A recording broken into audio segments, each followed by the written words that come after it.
Xem màn rồi nó xin nữa.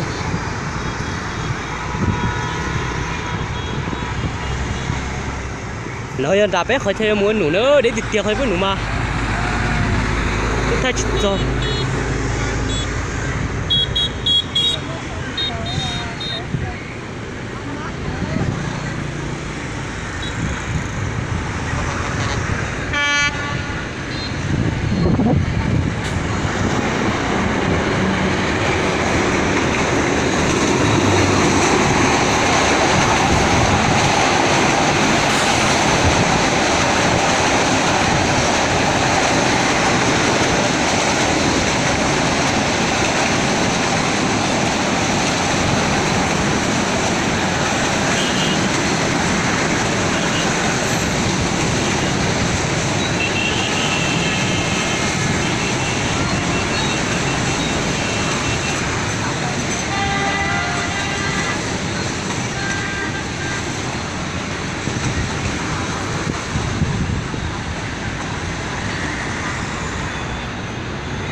Cái tàu nó chạy ra đấy rồi.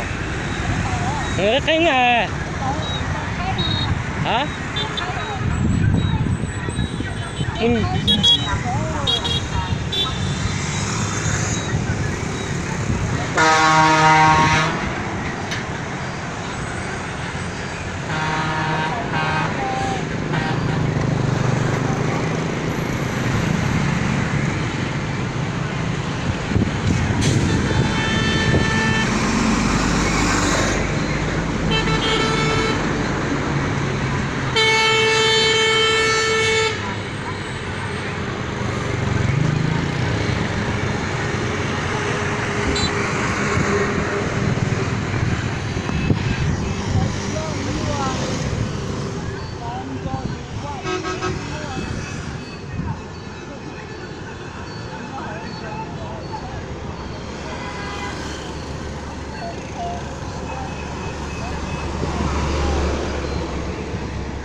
cho nó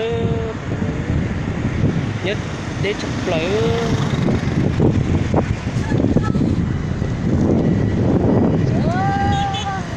xem mày lọ xếp phải mua Ayo, mình chơi đó.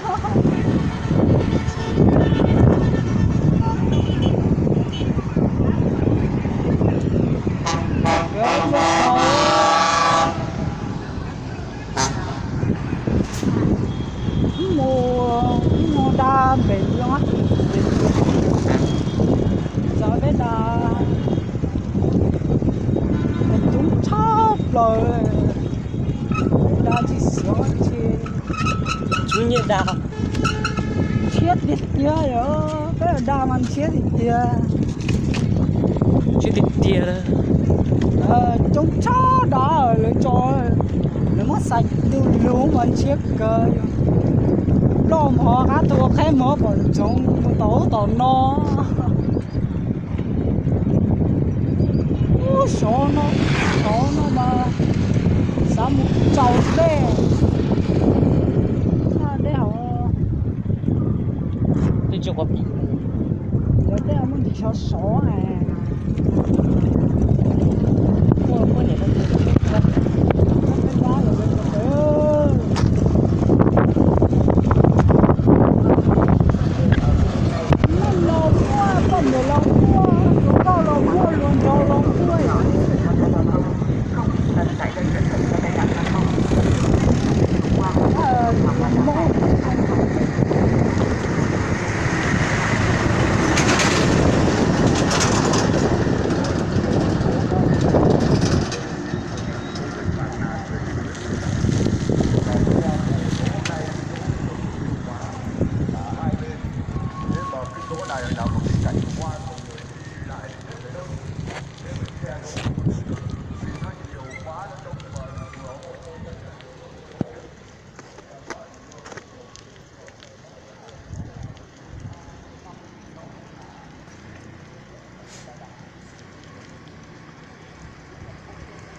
muốn thịt tía nữa chừng biết tên nó không mà chuyện đây như thế bút chụp khô